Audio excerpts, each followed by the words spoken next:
So this is the last of the 5 principles of lead small, and this one is the one that measurably is very impactful. When you can move them to somebody else, you can find someone in their life that you can connect with. Sometimes there's just might be a kid in your small group. It's like, man, I can't relate to that. Then the question is, but maybe I know somebody who does. Who could connect with this kid on this level? One of my favorite things, Robin writes here, her husband, Eric. Robin and Eric were Jean's small group leaders, was it 2 years ago? And Eric still kind of keeps track with Jean. And in fact, we're going to go eat lunch with Eric. Jean and I are, because he and Jean have the same restaurant they enjoy.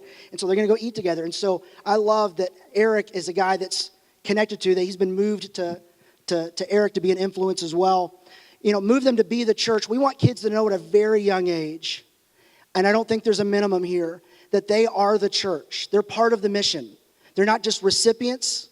They're active agents of God's mission in the world. We want them to know that it might be simple. That's why we have a lot of students that serve, because we think it will make an impact, not just on the people they're serving, it'll impact them. I love, if you haven't seen Luke Porter's video post online about why he serves, it's incredible. I love that he gets it, that these are his few he wants to go with. But here's what I love. It's impacting Luke's faith too, not just the kids he's serving. And the truth for you is, as you serve and you try to do these principles in your group's lives, it will impact their faith. I'm praying it impacts yours as well. I believe it will. And one of the things we want to do, we think that if we can show up in kids' lives and move them on to whatever their next step is. We have next steps in life with faith, and that help them move to their next step. Life is full of transitions. Going from crawling to walking, from not speaking to speaking, to wishing I wish they would stop speaking. Or, John said something one time, I was like, man, to say I was proud that you learned to speak English. Oh, man. Like, sometimes stuff that comes out of their mouth, it's like, oh, my goodness. Don't say that. Real quick story. We were at Disney World eating at a restaurant, and Gracia was kind of acting up. And Jennifer made the comment, Gracia, she'll think you're her evil twin. And the waiter goes, oh, do you have an evil twin? And Gracia said, and this is true about her, she goes, I did have a twin sister. She died. She died at childbirth. I know it's an awe moment. The waiter is like, my training didn't cover me how to handle when a kid says, yeah, I have a twin sister. She died. I don't know what to do. And so, sometimes this stuff comes out of a kid's mouth. We want them to know, as they make these transitions in life, as they go from one school to a new school, to being on the team to being off the team, to being afraid to get up and act, to finally stepping on stage. Whatever these transitions are, you guys are vital to that. Parents kind of have to be there. At least we're supposed to. But man, no one expects Michael Mills to show up at a middle school basketball game. But he does it because he's invested in those kids. And I'll tell you, I would not be here today if Gil Strickland and Steve Harden, who were these adult guys who my parents, I think, cried out for help and said, I need help. If they hadn't showed up at my house and pursued me, I don't think I'd be following Jesus today. And I've had a chance to look both of them in the eye and say, I'm so glad you did that. Steve goes, I don't even really remember doing that. I remember being around. I don't remember making that choice that one day, I'm going to go to Doug's house. But he did. He showed up. And as he walked down the sidewalk, it's like, why is he here? These 5 principles, and each of them have kind of 3 bullet points underneath. We gave you these books. This is our Dallas Cowboys started training camp today. Okay? They all have a playbook. This is what we're going to do as the Dallas Cowboys. As the Live Oak Next Gen team, this is our playbook. And for us, we're going to lead small. This is our strategy. And for the techies in the room, this is an operating system, not an app. This isn't just a thing we do every now and then. I have some apps on my phone. Some I use a lot, some I don't. The operating system I use every day because it's installed. It drives what this phone does. Lead small, this is our operating system. And we believe if we can lead small and we think small, it'll help kids and students win big. Leading small makes a big difference. And he referenced it earlier in the videos, and if you've been at Live Oak very long, you've probably heard me mention the stat that bugs me. It's bothered me for 7 years when I first heard it, that 50% or more, the most conservative studies say 50% of students who are actively engaged in their faith in a youth group will walk away from their faith in college. Most of them are not returning back. They used to come back when they had kids. But because millennials are having kids later and a lot of other influences, they're not coming back. The thing that changes that statistic is leading small. Research says when you do these things, it changes their faith. When you mobilize a kid to serve, it changes the statistic.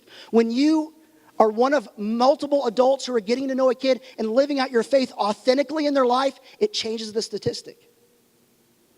When we're managing these transitions well and we're invested, really Next Gen is that we have 3 different environments: Acorn Club, Treehouse Club, Student Ministry. 3 environments, it's one ministry. That's why we wanted baby small group leaders to hear what's going on in the life of high school students, because you may have one family member may be over here in this ministry, another one's over there, the parents living in both worlds. You might be able to have a better understanding of how Kendon Wooder is investing in somebody whose younger brother is invested over here in Acorn Club or Treehouse Club. We're one ministry, and this is our playbook. We won't fine you if you lose it. We won't fine you if you don't read it. But our mission can't succeed if we don't do this. The statistic will stay the same or grow if we don't choose to lead small, to find your few and invest and pour into them. Your role at Live Oak is to find your few and to lead small. Several years ago, we did an initiative at Live Oak called Thrive. Was anyone around for that? For those of you who weren't, it's why our foyer looks the way it does, because the foyer ahead of time was much smaller. Our parking, if it rained, we didn't have enough parking, and we didn't have portables, so we couldn't have enough classes. And some of you sacrificially gave. We gave 10% of that funding away to help build a church and classrooms in Kenya and to help Lubbock Children's Home, but 90% of it went to help us here impact the mission. That was a year and a half long initiative of giving. We're about to enter Thrive 2.0. This doesn't involve dollars. Everyone's scared of a capital campaign and giving initiatives because giving money is so scary. We're going to ask people to give something even more: time. Time invested in the life of others. And this year at Live Oak, we're kind of Thrive 2.0. There's no giving envelopes. There's no automatic giving. We're asking you to make some choices for everyone to create space so everybody can connect to somebody. And then we're asking anyone who's a leader, anyone who has influence. We want everyone developing someone. See, developing more parking space and more classroom space and more foyer space for connecting, that was important. What's more important is having space in community. We want to make sure everyone knows they're invited to the party. We want everyone to have a seat at the table. We want everyone to be known and everyone to have somebody that walks through them through the seasons of life. And small group leaders, you are critical to this. I met somebody early. She'd only been going to Live Oak for a few months. I just met her this afternoon. And she said, "Are you the pastor at Live Oak?" I said, "Yeah." She goes, "You look taller, I guess, when you're on stage." And I was like, okay. Did Mark Porter tell you to say that? From now on, I'll always just stay on the stage then if I look taller up here. But after we got past that, her first question was, "Are you the pastor at Live Oak?" And my instinct, because I was thinking about this all day, thinking about tonight, I wanted to say, no, I'm not. I'm one of many pastors. I'm not talking about Mark or Clay. I hope that when a kid says, "Who's your pastor?" I hope they think of you. You're the one that will invest in them. You're the one that know what's going on. You're the one that they might share that secret with. They won't share to anybody. But when you earn trust, they might share it with you. And then they're going to watch to say, "Are you still with me when I tell you this?" When they fail, they need to know that this is a safe place. We're one ministry team, Next Gen Ministry, with 3 environments. We have one strategy: lead small. And you guys are the key. You guys are essential. And the win for us is when kids are known and parents are partnered with. And the shortest distance between the church and a parent is a small group leader. If you've never met the parents of the kids that are in your small group, make a phone call. Make an introduction. Ask something about the kids in your group. Ask when their birthday is. Ask what they're into. Just find something out about them. But we need you. We believe that small group leaders are the vehicle to faith. Not events, not programs. You are the tools that will connect them to Christ and community. And from the very beginning of Live Oak, small groups have been the key. One of the values we've had is life change happens best in small groups and community. That's why we don't have teachers In kids ministry, we have small group leaders. We don't have teachers in student ministry. We have small group leaders. You guys are the key to this. And the reason I love this imagery of a party is Jesus did his first miracle at a party, at a wedding. And when Matthew, one of his disciples, said yes to following Jesus, the first thing he did is they went through a party at his house and he invited all his friends. Jesus was around parties a lot. But I think kids and teenagers don't think that Jesus is the one that gives life to the party. They believe the lie that he's the one that kills the party. I don't think a party's possible without Christ at the center of it. And the parties won't get started if small group leaders don't take the initiative. We are counting on you. And if you're doing something else, like you're a host or you're doing Chill Zone, you might be, every student needs one of 5 adults kind of investing in their lives. You might be one of those extra layers of influences, or you might be able to one who can add that extra level of encouraging to a kid. Or the one who says, hey, have you ever met your kid's small group leader? Let me introduce you. Whatever you do, we're hoping it's connecting kids to Christ and community. And I can't imagine that heaven would be anything else but a party. If it's a place with no more tears and no more sorrow, I bet it's going to have a lot of life to it. So let's kids experience that now and find your few and go deep. And here's how we're going to close this portion here. I'm going to pray for you guys because really what we want to do is commission you to do what God's called you to do and what we're counting on you to do. To lead small. To be the one who walks with these kids, knows them. That this may be a scary word for you. You're their pastor. When something goes wrong, I hope they call you, not me. Just kidding. Actually, no one wants to see me. Anyway, that's a long story. We have no time for that. No time for that. Okay. I want you to be the one who knows kids because it's going to change the stat and it's going to change kids' lives. And I think it will change your life as well. And at Live Oak, our goal this year is, in one word, is move. We want to get people moving in their faith. Moving to a next step, moving them out, activating their faith, moving to know our neighbors and love our neighbors, moving to experience life. Our next series that's starting in August is called Monday Matters. What we do on Sundays or Wednesday nights is measured on Monday mornings. How faith is lived out, how love is expressed, how life happens, and how you guys are showing up in the middle of that. So let me pray for you guys and kind of just commission you guys as we send you out to do that. And then Nicole's going to come give some instructions, and we have what's next. God, thanks for your model of investing in a few. That you prayed and founded your few, and you invested in them for 3 years, and then you entrusted the whole thing to them. But you promised to them and you promised to us that as you send us out to find our few and invest in them, you've promised to be with us. We need that. Life is messy.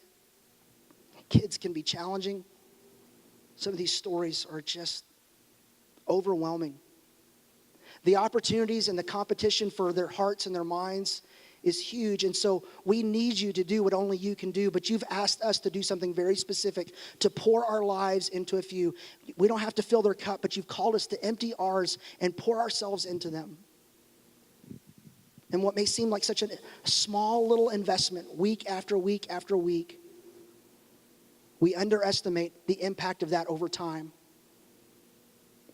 God, I pray your best and your blessings on these guys and girls that are here, that are investing in their few. And God, there are some gaps. We need some others.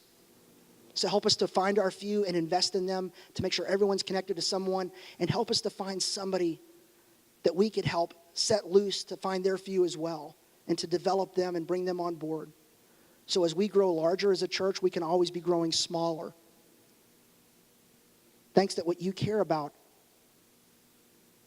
you say you love the world, but what you mean is you love each and every individual that was created in your image and worth dying for in it. Help us to be expressions of that love and walk with these young ones to their next steps. And we commission and entrust them to these guys and girls who are leading. It's in Jesus' name I pray. Amen. Okay, before I pass it over to Nicole, I just want to tell y'all thank you so much. I know we were pretty pushy about getting you here, and I hope you know why it was so important that you were here, because it impacts what we do the rest of the year.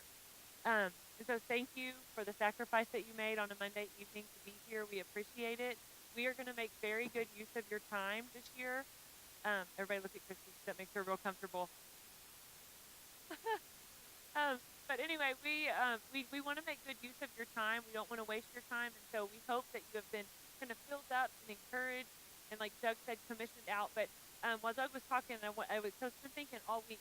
I feel like I need to tell them some stories of some things because sometimes we hear things that maybe you guys you don't hear back. Um, but in our own house, we have lots of very hard conversations, and so many times the person that I turn to is Jenna, Lachelle, and Carrie and Kylie and Montana and Casey. And those six ladies are my sixth grader and my eighth grader tomorrow. Countless times this summer already, I've said, I don't know what I'm going to do with my ninth grade. Jen and I went to lunch the other day, and she needed to talk to me, and she let me pour out everything that I needed to say about Allie. Sorry, I used her name. Sorry, Allie. But also this year, there were some tough things going on in some schools, and we asked our kids, okay, we understand that there's times that you can't talk to us. Who are you going to talk to? And this was like school related stuff. And both of them, Kylie, Montana, Katie, Michelle, Jenna, Carrie, and they said Austin, Preston, Michael. That's how important those roles are because there's going to be things they can't tell us. And I am so thankful, so unbelievably thankful that there are people pouring into my kids' life enough that they're willing to go to them if they're contemplating suicide, if they're in an abusive relationship, if they've been exposed to something that they don't know what to do with, and they know that those people will come and help them with that they will help us and that they will help them. It is so unbelievably comforting as a parent to have that. And we have teenagers and a 4-year-old. So we have our other 4-year-old who a teenager is sending me a picture of her while I'm out of town going, Paisley just invited me to her birthday party. Like that's huge. It's so huge. So I can't reiterate enough what Doug said, how important it is what you're doing on the most tired Sunday, the most tired Wednesday. It's so important.